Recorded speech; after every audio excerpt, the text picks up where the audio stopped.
Welcome to History Comes Alive, the podcast that takes you on a deep dive into a new historical topic every episode. Join us as we explore the nuances of historical events you probably didn't learn about in school. Here's your host, Jeff Nichols.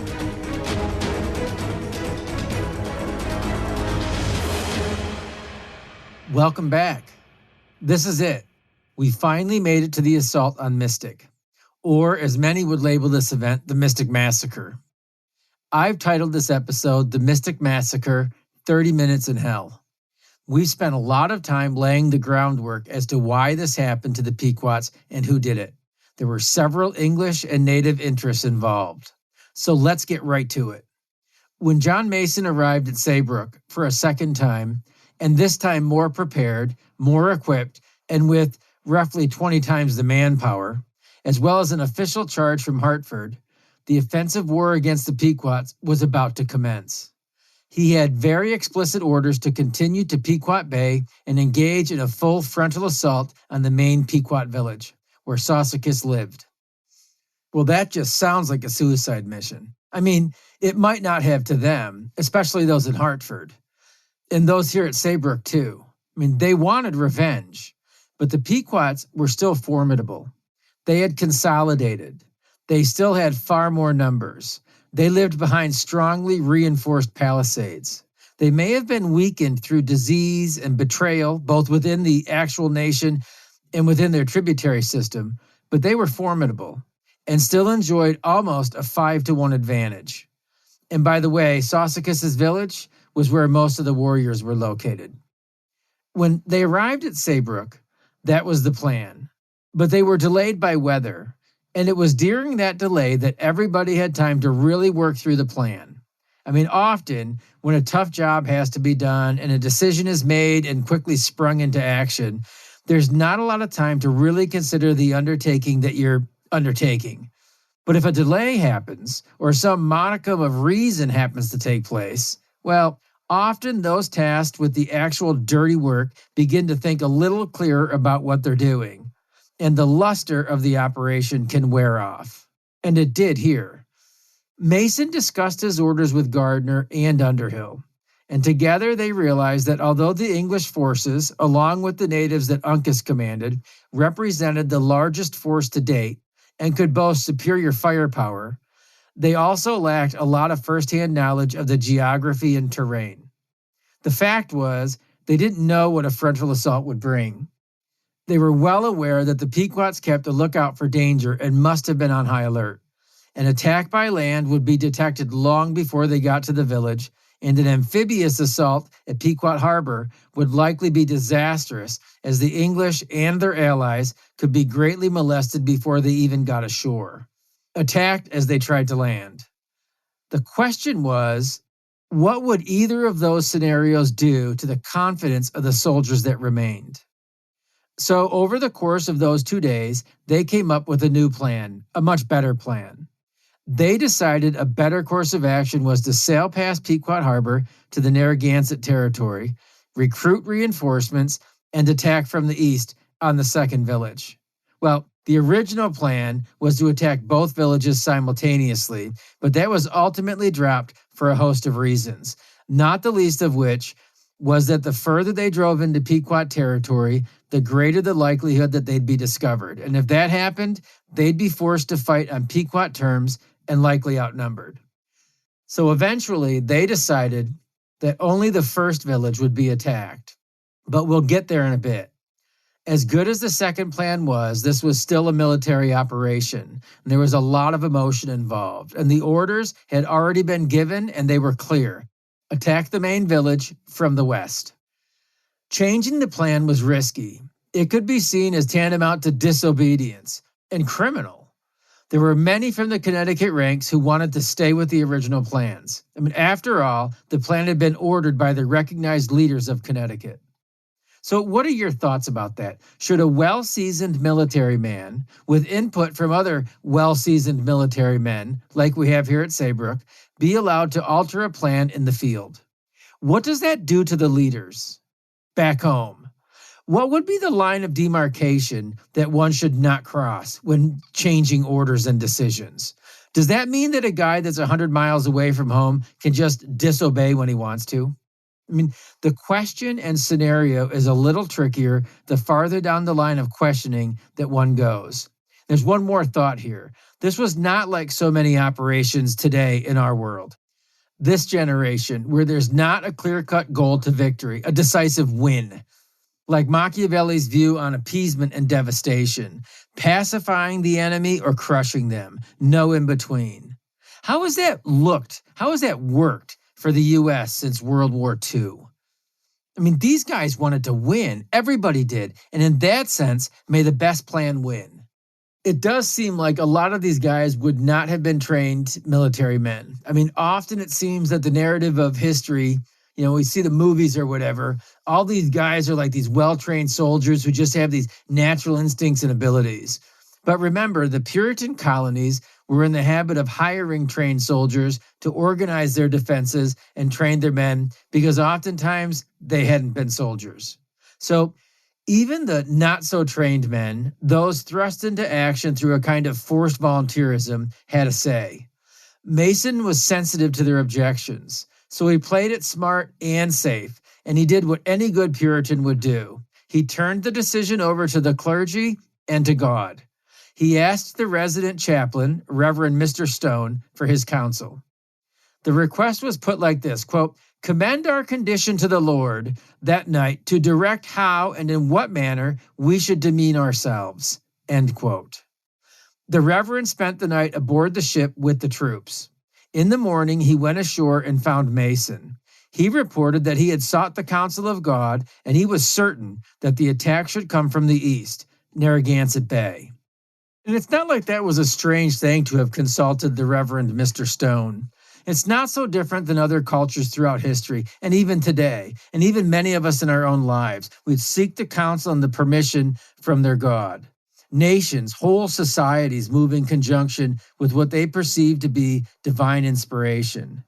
In fact, the Puritans were quite consistent in correlating all things to God, the good and the bad.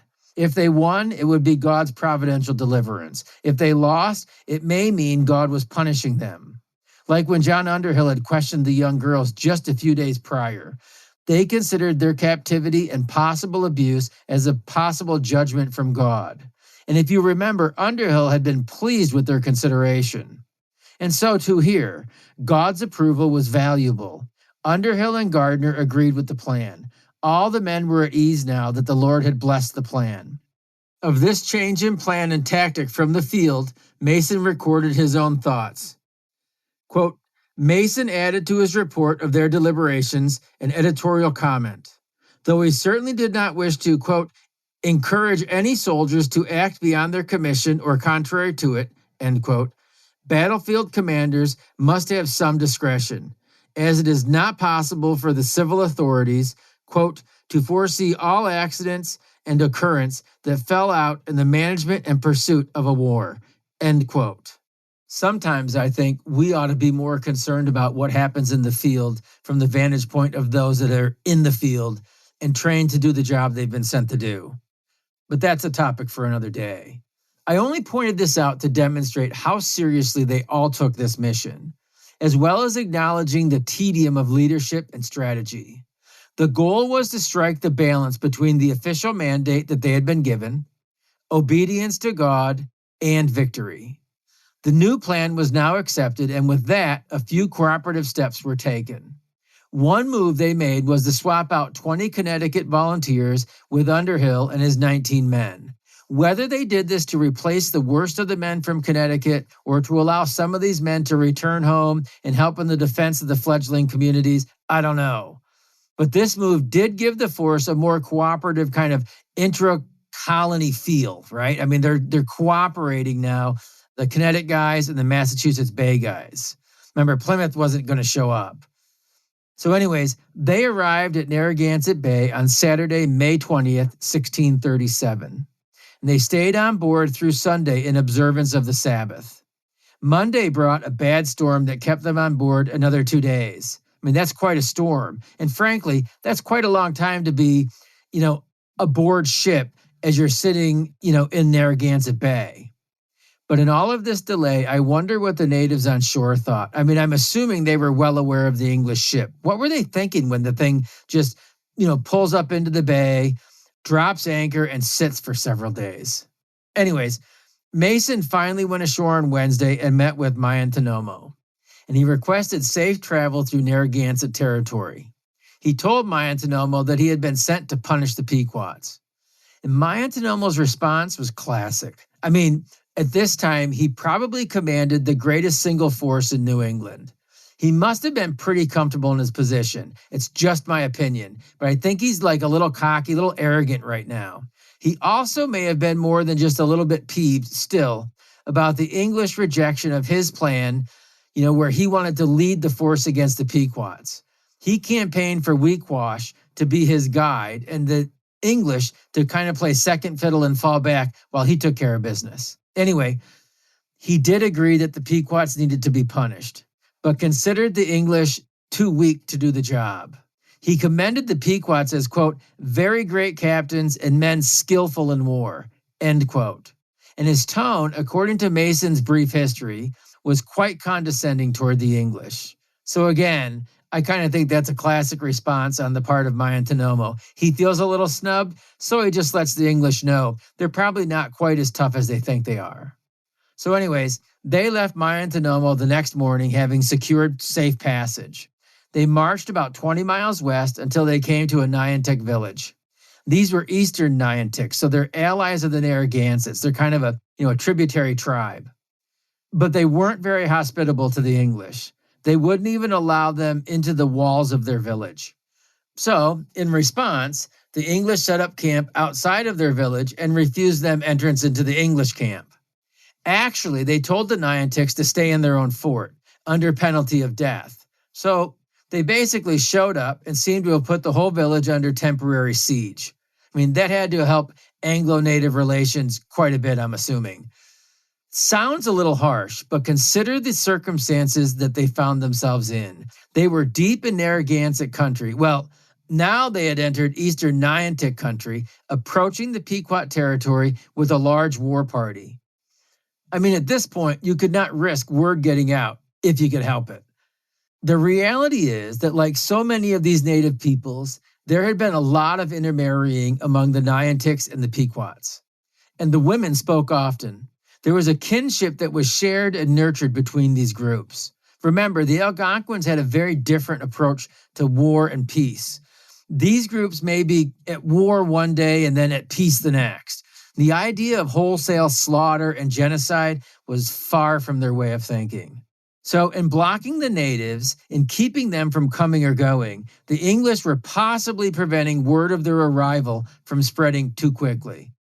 Also, it does seem to me like there could have been some spite involved as well. That's just human nature, right? I mean, we show up, you're rude to us, we're going to be rude back. So anyways, that's how that went until the next day. In the morning, a war party of 200 Narragansetts showed up. And they pledged their loyalty to Mason by taking personal oaths of allegiance and bragging about just how many Pequots each of them would kill. And they also encouraged the Niantics to join their war party. So all the tension from the day before ends with the Niantics actually joining the party. So at this point, they were traveling with about 500 native warriors. Now they've got a pretty good-sized crowd here. The weather was hot, very hot. It took its toll on the men. Many men would end up passing out due to the heat exhaustion or hunger. And I'm guessing that their provisions were pretty shot at this point. I mean, they had been delayed several days since embarking on this mission. They had changed the mission, right? They were supposed to go to Saybrook and then immediately attack the Pequots. But instead, they had taken this roundabout trip and added, multiple days to the journey. So they must have been pretty much out of their provisions. That's what I'm guessing. As they traveled westward, they came upon an area where the Pequot were known to fish. And they could tell that a great fishing party had been there just the day before. The Narragansetts and the Niantics grew very nervous at this point. I mean, a lot of them just turned around and went home, deserting their English and Mohegan allies. I mean, so much for all that tough talk, right? The first sign that there may actually be real trouble, these guys hightailed it. They feared that Saussicus could never actually be killed or beaten. I mean, If nothing else, this demonstrates the Pequot reputation, right, among the natives. Even in this current state of affairs, the other native groups were terrified of Pequot reprisal. After 5 years of disease and warfare against their enemies and civil war from within and the constant loss of trade revenue, they were still dreadful to everybody around them. This is the scene where Uncas predicted more desertion from the Narragansetts and Niantics. It's the same scene where he pledged, again, his undying support for the English. He proved to be correct on both counts.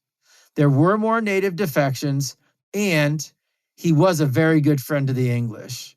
This was one of those times that his advice and counsel drew the respect and the admiration of John Mason.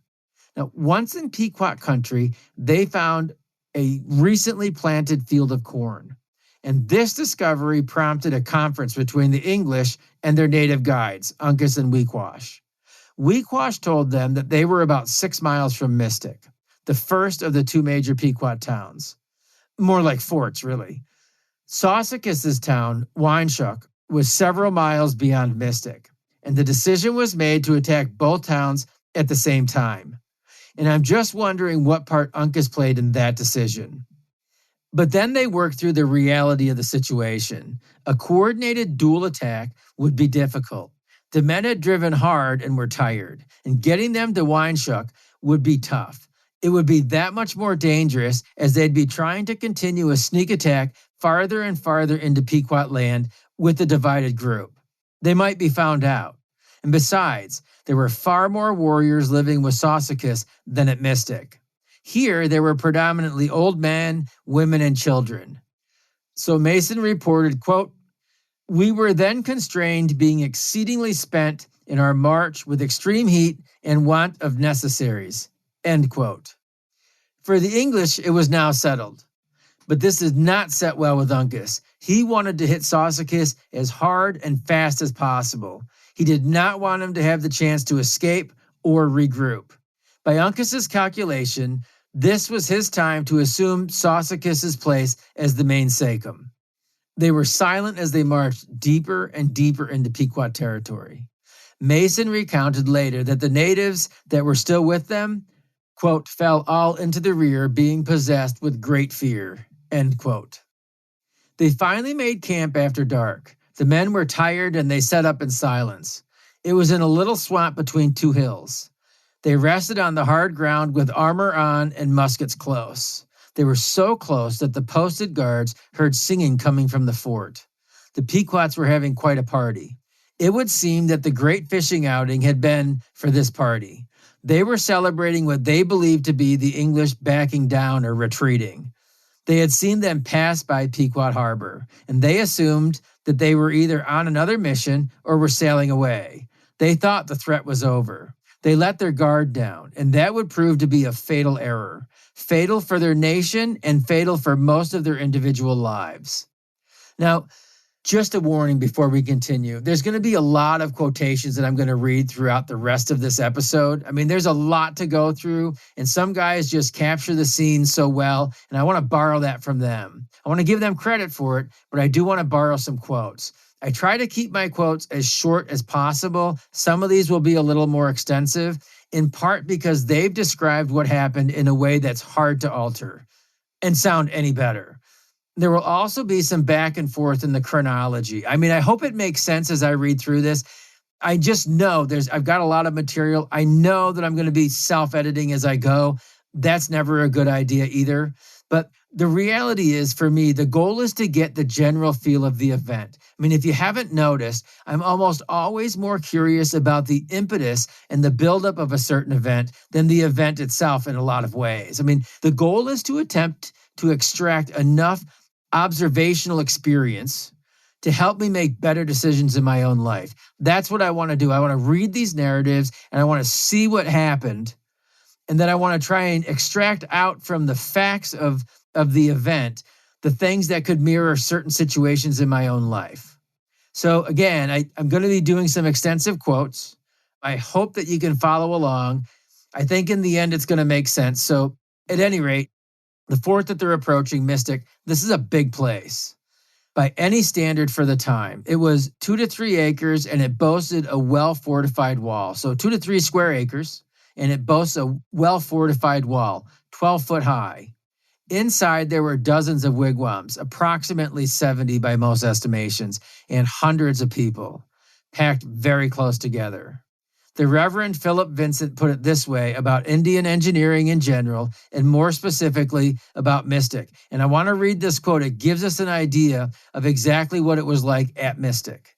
So the Reverend Philip Vincent described the design of Fort Mystic, constructed, as he declared, through the tutelage of, quote, natural reason and experience without mathematical skill or use of iron tools, end quote. He explained that in building a military fortress, the Indians always, quote, chose a piece of ground, dry and of best advantage, 40 or 50 feet square, end quote.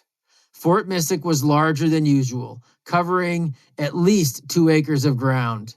To protect the enclosure, quote, they pitch close together as they can young trees and half-trees, as thick as a man's thigh or the calf of his leg. 10 or 12 foot high, they are above the ground, and within rammed 3 feet deep with undermining, the earth being cast up for their better shelter against the enemy's dischargements. Betwixt these palisadoes are diverse loopholes, through which they let fly their winged messengers. The door, for the most part, is entered sideways, which they stop with boughs or birches, as need requireth. The space therein is full of wigwams, wherein the wives and children live with them.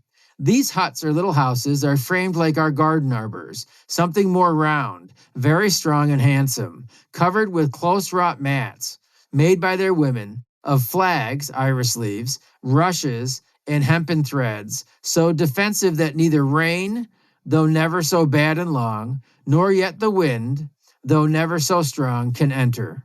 The top through a square hold giveth passage to the smoke, which in rainy weather is covered. End quote.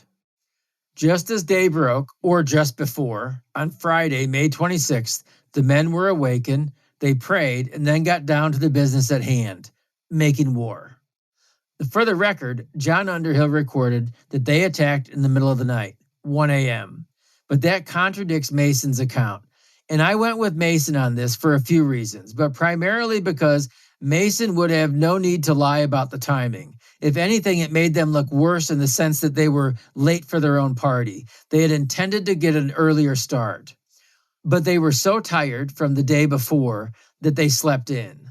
Also, John Underhill would find himself in a bit of a controversy of another kind later this morning, which may or may not have anything to do with the way he altered the concept of when they got their start, if in fact Mason was correct and Underhill was incorrect. Anyway, we'll talk about that in a few minutes, but they walked 2 miles and still found nothing. Just as John Mason was beginning to suspect that his native guides had tricked him, they came to the foot of a great hill. Mason challenged them and asked where the town was, and they told him at the top of the hill. By this time, the other natives had pulled back for fear. Mason encouraged them to pull back if need be, but to stay on and watch what the English could do. Mayantonomo's comments must have gotten to him. The other thing is that the massacre to come must have been pre-planned. One reason would be the booty that was promised to the soldiers. It was supposed to be a good portion of their pay, but also the way Mason encouraged the natives to stay, to see what the English could do. As we've mentioned before, the English had employed brutal tactics in Europe by this point. It would get ugly. I think that was the plan. Total war. Even if it wasn't, that's what this was going to become. But at any rate, the natives pulling back would actually serve a purpose in just a little while. And of this, Francis Jennings detailed the original recordings and then the altered view later, which implicated the natives in the massacre. Mason's own original recordings confirm what we've said. So I want to read a couple of paragraphs from Francis Jennings as kind of an introduction and an overview of what we're going to cover for the rest of the episode. And again, I apologize for the kind of extended quote, but hopefully this makes sense and factors into our story quite well. Francis Jennings of this time said, Quote, all the secondary accounts of the Pequot conquest squeamishly evade confessing the deliberateness of Mason's strategy, and some falsify to conceal it. Mason's own narrative is the best authority on this point. The Massachusetts Puritans, William Hubbard, brazened out his own misquotation by telling his readers to, quote, take it as it was delivered in writing by that valiant, faithful, and prudent commander, Captain Mason, end quote. With this emphatic claim to authority, he quoted Mason as saying, quote, we had resolved a while not to have burnt it, the village, but being we could not come at them, I resolved to set it on fire, end quote. Despite Hubbard's assurance, these were not Mason's words. His manuscript said bluntly, quote, we had formally concluded to destroy them by the sword and save the plunder, end quote. Not only Mason's prior intent to massacre and plunder was suppressed by Hubbard, the rest of Mason's manuscript revealed what sort of inhabitants had been occupying the Mystic River village and proved conclusively that mere victory over them was not enough to satisfy Mason's purpose. After telling how the attack was launched at dawn of May 26th and how entrance to the village was forced, the account continued thus. Quote, at length, William Hayden, espying the breach in the wigwam, supposing some English might be there, entered, but in his entrance fell over a dead Indian. But speedily recovering himself, the Indians some fled, others crept under their beds. The captain, Mason, going out of the wigwam, saw many Indians in the lane or street. He making towards them, they fled, were pursued to the end of the lane, where they were met by Edward Pattison, Thomas Barber, with some others, where 7 of them were slain, as they said. The captain, facing about, marched a slow pace up the lane. He came down, perceiving himself very much out of breath, and coming to the other end near the place where he first entered, saw 2 soldiers standing close to the palizzado, with their swords pointed to the ground. The captain told them that we should never kill them after that manner. The captain also said, we must burn them, and immediately, stepping into the wigwam where he had been before, brought out a firebrand, and putting it into the mats with which they were covered, set the wigwams on fire, end quote. And one more episode that Jennings recorded in one of his footnotes. Again, it's kind of extensive, not as extensive as the last quote, but Jennings also took this from Hubbard in his narrative and also from Mason's Pequot War. Quote, Hubbard gratuitously implicated Mason's Indian allies in the massacre, but Mason wrote that he told them to stand aside and watch the English fight. Bradford confirms Mason, but with a slap against the Indians, who he says, quote, stood aloof from all danger and left the whole execution to the English, end quote. To that I say they weren't going to get a fair shake, were they? The Pequots weren't going to get a fair shake, and their allies either. But Jennings goes on, quote, there is a sad story here of editorial shortcoming, not only of Hubbard, but also of his 19th century admirer and prolific and respected historian, Samuel G. Drake. Drake edited reprints of Hubbard's narrative and increased Mather's Relation of the Troubles, both under altered titles. The same misquotation of Mason's plunder remark appeared in both, but Drake's editorial treatment of it in Hubbard's book differed sharply from what he had earlier done to the same thing in Mather's. In the Mather book, Drake commented that the, quote, liberty with this important part of the narrative is intolerable, end quote. And he gave Mason's original text in a note for comparison. But Drake was silent about the same passage in his edition of Hubbard's book, published later.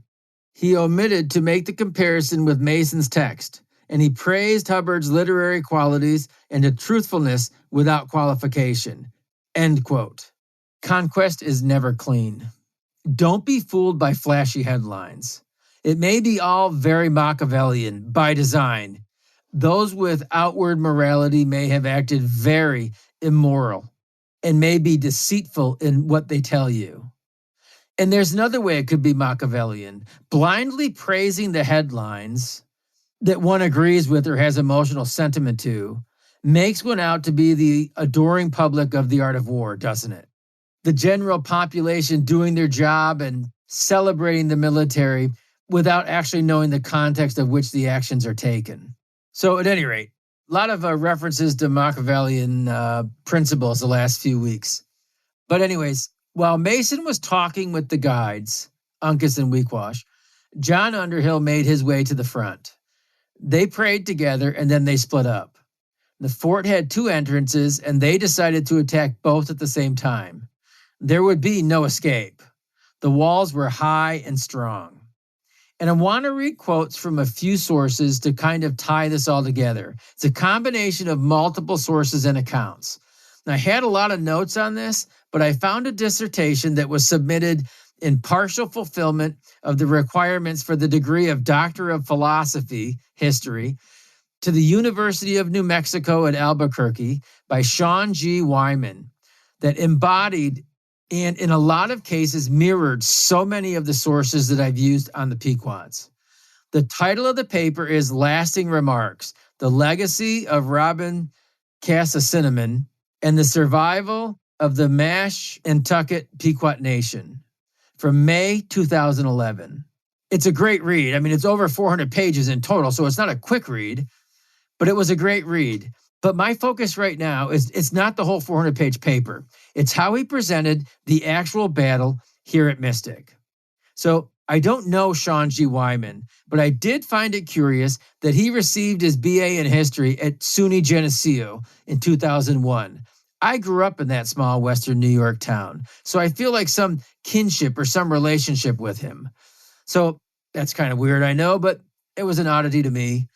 So anyway, I want to read an extended portion of this paper, a few pages, with a couple of breaks to insert a few what I feel are relevant additional notations and maybe some commentary. But the goal is to capture the essence of the battle. And if you've noticed, I've placed a lot more emphasis on the backstory of the Pequot War than the war. The backstory is important. It's always important to get the context. So here's how Sean G. Wyman covered this part of the story. He says, quote, Mason intended, quote, to destroy them, the Pequots, by the sword and save the plunder, end quote. The 300 or so native allies surrounded the fort, quote, in a ring battalion, giving a volley of shot upon the fort, end quote, while the English entered to the fort's 2 gates. As the English forces made their way to the northeast gate, Mason recalled that he, quote, heard a dog bark and an Indian crying, Awanax, Awanax, which is Englishmen, Englishmen. The English then, quote, called up our forces with all expedition, end quote, and, quote, gave fire upon them through the palizado, end quote, as they worked their way through the main entrance, clearing whatever tree branches and brushes blocked their way. Actually, Leo Bonifanti said there was 18 men that shot through those holes. So you've got the outer ring of the natives firing the arrows, and then you've got these 18 guys that go up and they're shooting through the holes in the fence as the men work to clear the brush in the entranceway. And you can stop right there for a minute. I mean, it's just before daylight. It's just after daylight. It's sometime early morning. The village was up late partying. They're all sleeping right now, most of them. And all of a sudden, they're awakened to the screaming that the English are here. They had dismissed the fact that there would be an English attack. They're yelling that Englishmen are here. And then there's gunshots through the palisade holes. And then there's men frantically trying to get through your gate. So all of a sudden, this, to me, it seems like that would have been terror striking in and of itself, the suddenness of it all. But we'll continue. Quote, while Mason's force attacked one gate, Underhill led the charge through the second. After clearing the entrance, the Englishmen entered the village with, quote, our swords in our right hand, our carbines and muskets in our left hand. And here's where there's another little bit of a controversy. I wanted to read this to kind of just show not only, again, the event, the way it played itself out for the guys that were there, but also once again to underscore that even among the English, there's competition, right? These guys don't always get along. They've got different ulterior motives. They've got a different rationale for why they do things, and they weren't necessarily crazy about each other. If you remember, Underhill had questioned Mason's ability when they first met. So at any rate, Alfred Cave, this comes from Alfred Cave, he addressed a controversy with regard to Captain Underhill's entrance into Mystic Fort in his analysis of the Pequot War. According to Underhill's narrative, Underhill found the tree branches and brush blocking the entrance to be, quote, too heavy for me, end quote. So he fell back and made his men, quote, pull out those brakes, end quote. After the war, the Reverend Philip Vincent, who we've met before, accused Underhill of cowardice, a charge that Underhill denied. Reverend Vincent was not present at Mystic, and his charge against Underhill may have been motivated by a religious dispute. According to Cave, Underhill held antinomian views, which Vincent would have considered heretical. However, John Mason offers support to Vincent's interpretation in his own account of the attack, which was published after Vincent's and Underhill's. Mason believed the charges of Underhill's cowardice and attributed the story to some of Underhill's own men. So this concept comes not just from Vincent and Underhill, but Mason as well. It's kind of interesting. Again, we talked about some of these things leading up to the situation that we find ourselves with the Pequots. I covered the antinomian controversy, and I covered, between the antinomian controversy and John Underhill, I think I did 6 or 7 episodes. So that was actually quite a big deal. It was just before this time frame. And when we know what was going on politically, religiously, socially in Massachusetts Bay, it's pretty easy to see how some of these accusations could be raised. I find the accusations a little hard to believe, though, when we think about the totality of Underhill's career, not just among the English, but the Dutch. This guy does not strike me as a coward in any way, shape, or form. Homicidal maniac, maybe. Crazy man. Somebody that's definitely geared to get the job done for whoever's paying his bills at the time, but I certainly don't see him as a coward. But at any rate, I digress. Wyman continued, quote, as the English burst through the gates, the Pequots inside mounted a strong resistance.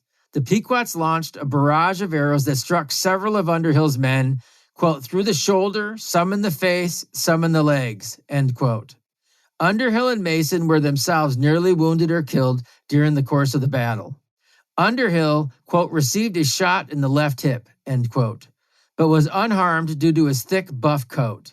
And there's no doubt in my mind that it's the same style that had saved Lion Gardner earlier that spring, if you remember. While Mason's life was only spared because his helmet deflected several arrow strikes, end quote. And here I just want to say that, as we continue on with this narrative, inside the walls of Mystic, the Pequots were slow to mount a defense. I mean, they were tired, they were sleepy, they were confused, they were separated from their, normal groups, but slowly they began to mount a defense. And Mason soon realized that saving the booty was not possible. The English were in danger of being overtaken by the emerging Pequot response.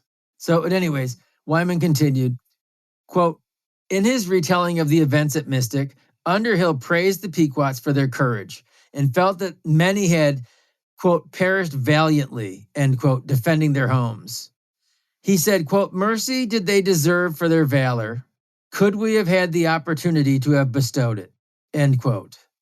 Mason was not as charitable toward the Pequots and later blamed them for what the English did next. As the English stormed into the village, some of the Pequots ran, while others, quote, crept under their beds, end quote, looking for shelter. That's a disturbing scene to me. Isn't that disturbing to you? That as the day broke and the sudden firing of the guns and the mad rush and the guys, the Pequot men especially coming out of their wigwams to see what's going on, some of those people just crept under their beds. Anyways, Wyman continued, quote, Mason, seeing no Indians, entered a wigwam. And when he did, he was beset with many Indians, waiting all opportunities to lay hands on him, but could not avail, end quote. Mason beat them off and stumbled back out into the crowded alleyways between the dwellings, where he, quote, saw many Indians in the lane or street. He making towards them, they fled, end quote. Mason pursued them to the end of the lane, where they were met by Edward Pattison, Thomas Barber, with some others. At the end of the lane, the English slew 7 of those Pequots, while the rest escaped. And I know we read that just a few minutes ago. It's a little different flavor, but I want to add to this particular part of the storyline. Leo Bonfanti develops this same particular event just slightly differently. He says this, quote, "A number of Pequots, instantly alert to their danger, attempted to rally the warriors, but the attack was so sudden that most of them were unable to grasp the situation. The women and children added to the confusion by their frightened cries, and the warriors were slow to rally about their leaders.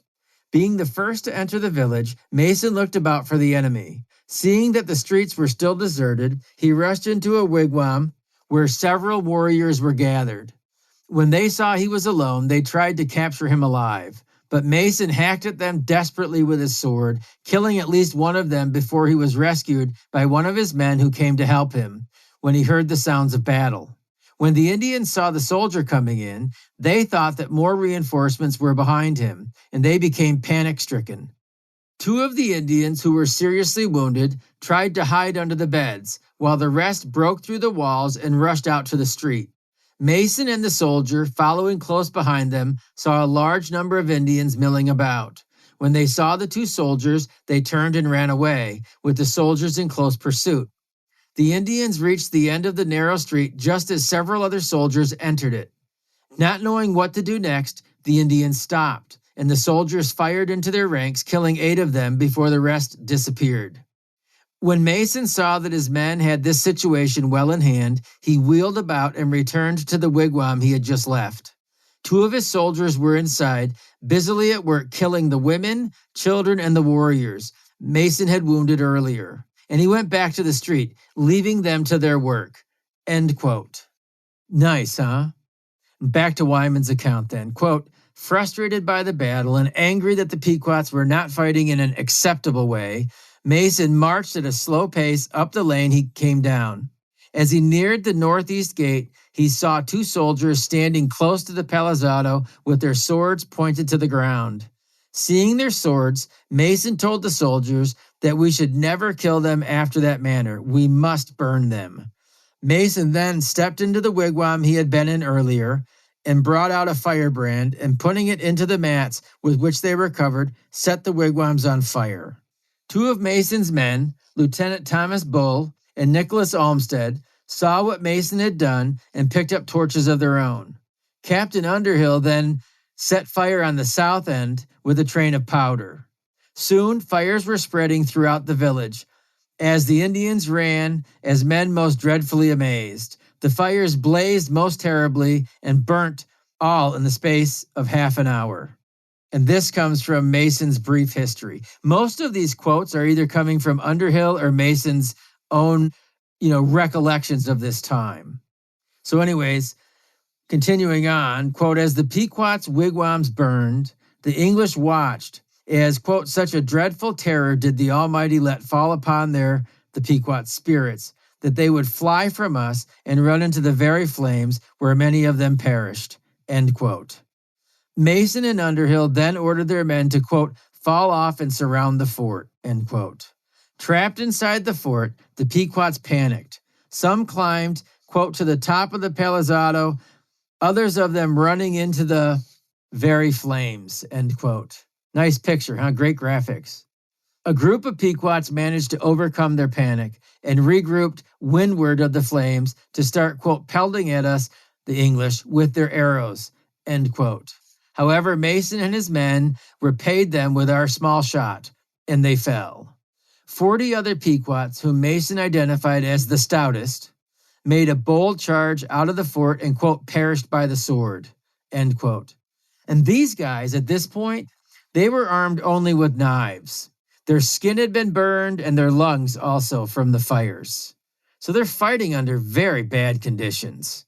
English troops gunned down or, quote, entertained with the point of the sword, end quote, anyone that tried to escape, be they men, women, or children. Pequots that somehow avoided the flames and the swords of the English, quote, fell into the hands of the Indians that were in the rear of us, end quote. Underhill recounted that many more, quote, were burnt in the fort, both men, women, and children, end quote. Alfred A. Cave commented on this as well, and I just want to read this because I liked the way he ended this. He says, quote, Captain Underhill then, quote, set fire on the south end with a train of powder. The fires of both meeting in the center of the fort blazed most terribly and burnt all in the space of half an hour, end quote. Of the trapped Pequots, Underhill wrote, quote, many courageous fellows were unwilling to come out and fought most desperately through the palisadoes so that they were scorched and burnt with the very flame and were deprived of their arms. The fire burnt their very bowstrings, end quote. The Pequots at Fort Mystic, Underhill declared, perished valiantly. So you get the idea of what was going on, not just in the fort, inside of the walls, but then outside of the walls as well. There were only 7 taken captive, Wyman continued. Quote, Mason recalled, and about 7 escaped. The carnage continued and, quote, in little more than 1 hour space was their impregnable fort with themselves utterly destroyed, to the number of 600 to 700. The English reveled in their victory. So, like any endeavor such as this, with all of the time and the preparation and the energy and the adrenaline for so long, there's bound to be different considerations, even among those that are there. And we have an excellent example of that once again between Mason and Underhill. So Underhill seems to have given some credit to the Pequots, but Mason justified the incineration of the Pequots as divine retribution leveled against the heathens. He didn't give them as high marks.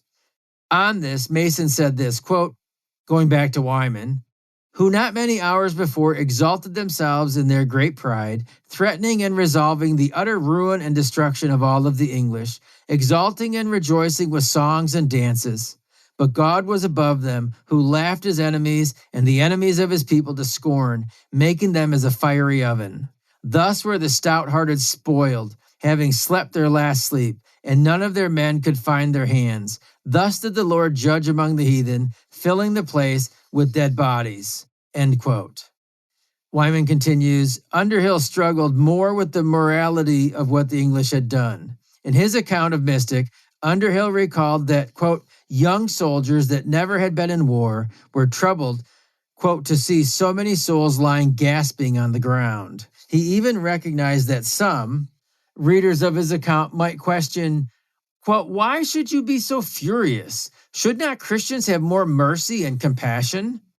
Again, if you'll indulge me, I want to read another quote from Cave on this, because again, these guys are really, we're starting to show the real flavor and temperament and the real terror that went on. And it's not necessarily to just, belittle everything the English did, but it does kind of put things in context, because I know, at least for myself, when I was, in school and when I read a lot of popular history, even really good history books, they seem to gloss right over this. We don't really ever seem to hear what happened, like in the settling of Connecticut, right? They act like everything was rosy, or maybe there was a little bit of conflict, but not much. Or maybe it was more between the English and the Dutch, and the Europeans duked it out. But the reality is, these types of things happened.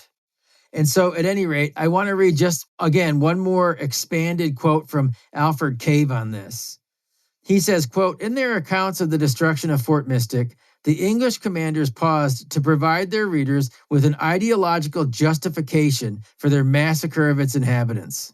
Captain Mason declared the incineration of the Pequots was an act mandated by God to punish savages, guilty of arrogance and of treachery against God's chosen. The Pequots, he wrote, quote, not many hours before had exalted themselves in their great pride, threatening and resolving the utter ruin and destruction of all the English, exalting and rejoicing with songs and dances. But God was above them, who laughed his enemies and enemies of his people to scorn, making them as a fiery oven. Thus did the Lord judge among the heathen, filling that place with dead bodies.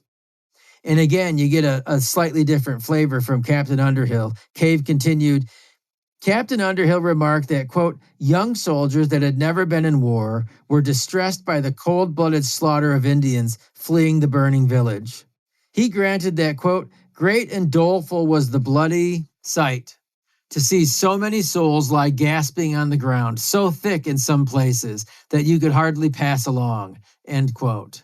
After musing for a moment on the possible immorality of their butchering women and children, Underhill found reassurance in Scripture. Quote, "It may be demanded," he wrote, "why should you be so furious, as some have said? Should not Christians have more mercy and compassion? But I would refer you to David's war. When a people is grown to such a height of blood and sin against God and man, and all confederates in the action, there he hath no respect to persons, but harrows them, and saws them, and puts them to the sword, and the most terriblest death it may be. Sometimes, as Scripture declareth, women and children must perish with their parents. Sometimes the case alters, but we will not dispute it now. We had sufficient light from the word of God for our proceedings." End quote. Kind of disturbing, isn't it? At any rate, Wyman continued, quote, "In cases like the Pequot War, the most terriblest death may be," end quote, was allowed against one's enemies. The Mohegans and the Narragansetts who accompanied the English in this expedition did not share Mason's or Underhill's views. So they didn't see it like Mason saw it, that, ha ha ha, we got him. Or Underhill's like more reflective, yeah, it was kind of awful and some of the young guys really struggled with what they saw. I mean, the bodies were piling up. It was kind of gross. But, we look to Scripture and we see that these things happen. The Mohegans and the Narragansetts didn't see it that way. Although they wanted to defeat the Pequots, Wyman continues, quote, "Algonquin custom allowed for the adoption of captives and survivors. For native peoples, warfare was a test of prowess, skill, and cunning, and captives could be adopted as members of the village and tribe. As natives watched the slaughter of their rivals, they were horrified at the brutality that they witnessed. Underhill noted that, quote, "Our Indians came to us and cried, 'Mock it, mock it,' and that is, it is not, because it is too furious and slays too many men," end quote. That was from the memoirs of John Underhill himself. So, quote, "While 150 of the 600 to 700 Pequots killed at Mystic were warriors, most of the Pequots killed were women, children, and elderly tribal members. In contrast, the English only lost 2 men during the battle, with 20 others wounded. The indiscriminate slaughter of women and children alongside warriors, quote, suggests that the burning of Fort Mystic cannot be dismissed or excused as a military necessity," end quote. The Mystic Massacre was an act of terrorism intended to break Pequot morale. At worst, it was a deliberate attempt at genocide. However, the English would never have had the chance to unleash such brutality had they not received Algonquin aid. With this one swift, brutal act, the English and their native allies dealt a mortal blow to the Pequot's resistance. End quote. And to that I would say, choose your allies wisely. You can't always choose your enemies, but you can choose your allies. Consider your enemies in your own battles. I mean, you may have to live with the consequences of what you do. You may have to live with the consequences of what your allies do.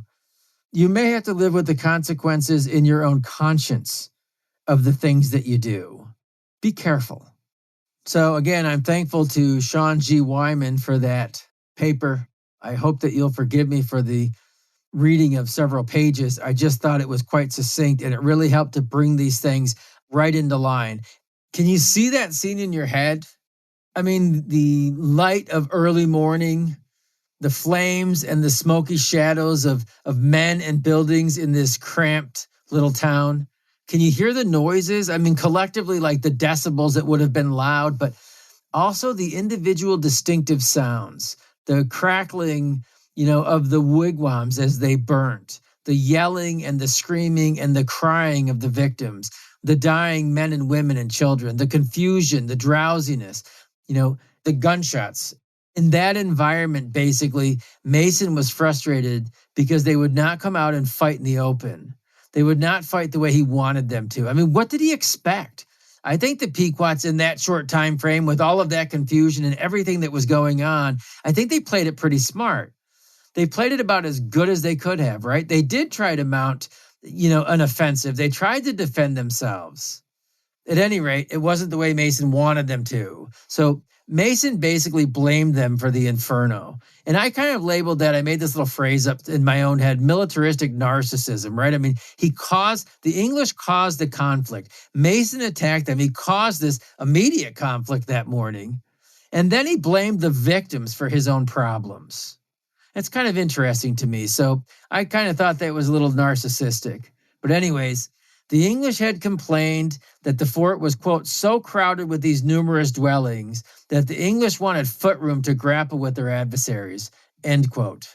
So imagine the same scene as before, like we just talked about, with the flames and the smoke and the sun just coming up and it's still kind of dark and everybody is sleepy and they're all in their wigwams and all is quiet until it's not.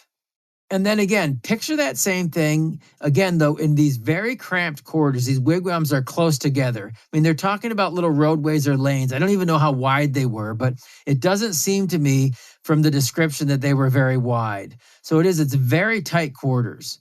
Imagine all of that going on. I mean, maybe it's so tight, maybe you really don't hear a lot of sounds. Maybe everything's really muffled based on where you were at. Maybe it's just your lane that you hear sounds. I don't know. But imagine that scene. Narrow streets at half light, fire raging, smoke billowing, eyes and throats burning. It's quite a scene indeed. I imagine the fear mostly in the folks that were there. I mean, even the English might have been fearful. You're going into a strange town. It's not like they had street maps, right? I mean, you don't know around any corner exactly what you're going to find. And the timing of the dawn. I don't know. I could just imagine that being terrifying. I can get uneasy about things. I don't usually get terrified about too many things. I tend to get mad. I don't get scared. I kind of laugh about that. I don't think I'm actually anxiety prone. I get a little irritated. I get over it. But there are things that happen that can truly terrify us. As I was writing this out, I don't know what, this is a terrible comparison because of the tragedy that we just talked about. But I remember years ago, my dad had built a house in the country and it was a pretty nice house. In the summer, when all the leaves were on the trees, you really couldn't see the house from the road. It was kind of hidden. He had a kind of a turn in the driveway, and you really couldn't see the house from the road. And I remember the first night that he stayed at the house, he and his wife at the time, and, it was dark, 11 or 12 o'clock, and the house is in the woods, and out of the woods, out of the darkness, comes all of this noise and this group of people banging pots and pans and, to scare him. They were like the neighborhood welcoming committee type of thing, But that's an awful thing to do. What if he had a heart attack? That would be terrifying. I wasn't there, and I don't know what I would have done. It's nice when people beat their chest like there's some kind of, fearless caveman. But I remember at the time telling my dad, he had a couple of shotguns. I remember telling him, man, I'd have shot like one time over their heads. The next time I'd have killed somebody. So I can just imagine, though, that would have been terrifying. I know my dad didn't appreciate it. Neither did his wife. But I can think of something like that being completely terrifying. And then amp that up by like 1,000, right? With what the Pequots went through at Mystic. So at any rate, as I was finishing up this terrible disaster and the death of hundreds and hundreds of people burned alive in their own town, what came to my mind was the time that my dad must have been terrified in his brand new house as people came out of the woods in the darkness. I don't know if it's a good comparison or not, but that seems like had I been there, that would have been the most terrifying thing of my life to date. So at any rate, as we wind this down to recap and add a little bit of clarity to the end of this massacre, once Mason realized the resistance could wipe the English out and the fires had been set, the English left the fort and they retreated. But it was only a partial retreat to the open air outside the walls. They encircled the fort, and farther out, a second circle made up of their native allies was formed. If the Pequots managed to escape, they were mowed down by the English. If they managed to get by the English line, they were cut down by the Narragansetts, Niantics, and the Mohegans. This was indeed an indiscriminate massacre. In the end, depending on whose report you read or believe, the Pequot casualties could have been as low as 400 or as high as 700. It seems like the latter number is more accurate. It certainly does seem like more people recorded the latter number as the number of fatalities. But of the entire village, it's presumed only 7 escaped. I mean, I don't know how they got to that number, but they're assuming only 7 escaped. There were 7 captives as well. The whole disastrous event only lasted about a half an hour, 30 minutes. The time it took you to eat lunch or dinner today. A whole town was wiped out, burned to the ground. I know this is an event that played out thousands, tens of thousands of times throughout history. But that fact does not diminish the horror. It does not diminish the severity of what took place. A great example of total war. It's also a part of our collective American history. From this day in May of 1637, so much of the history of New England was set on a trajectory that helped drive the narrative for centuries. And that's not hyperbole, that's true. Just a few more things to wrap this up. There were at Mystic that morning 150 warriors that had arrived the previous day from Wineshucks, Sausage's town. The exact reason is not clear. They may have been sent to track the English, intercept their party, and attack them. If that was the case, they were just passing through when they spent the night. I mean, does that sound plausible? They may have been sent to bolster the security at Mystic. They may have been sent to attend the great party. I mean, that's the thing. The Pequots were not expecting the English at this point. Why were there so many warriors sent to Mystic? Mason attributed their presence and subsequent slaughter as, quote, an intervention of the Almighty, end quote. Let me ask you something, though. In all of this melee, one more swipe at this. Let's look at this with one more angle. What happens if you form a big circle and begin to fire into the middle of it with guns? It becomes a circular firing squad. I mean, again, I have a warped sense of humor, but this sounds like a really bad Monty Python skit or something, right? But if you form a big circle and you begin to fire into the middle of it, it becomes a circular firing squad. The guys on the other side of the circle are vulnerable to friendly fire, especially if they happen to look a whole lot like the targets. So in the confusion, the random, undisciplined musket fire that must have ensued, many of the Narragansett warriors were shot. Now, of this collateral damage, Roger Williams remarked that there had not been enough yellow headbands. You remember, Wequash had come up with this idea that in order to protect the Mohegans, they would all get a yellow headband. Therefore, the English would know who their allies were. Well, there weren't enough headbands for the Narragansetts, and apparently they took some friendly fire. Based on the resistance and the trouble that the English experienced here, do you think they could have handled attacking both towns at once? Remember, that was the plan at first. I'll be honest with you, I don't. They'd have been wiped out. The lesser fort, with a surprise attack at dawn, made up mostly of old men, women, and children, proved to be about all that they could handle. I mean, let's face it. If there wasn't just 2 small doorways to escape from, if they didn't have 2 circles around the palisade, the Pequots, as they began to mount their defense, may have taken them out.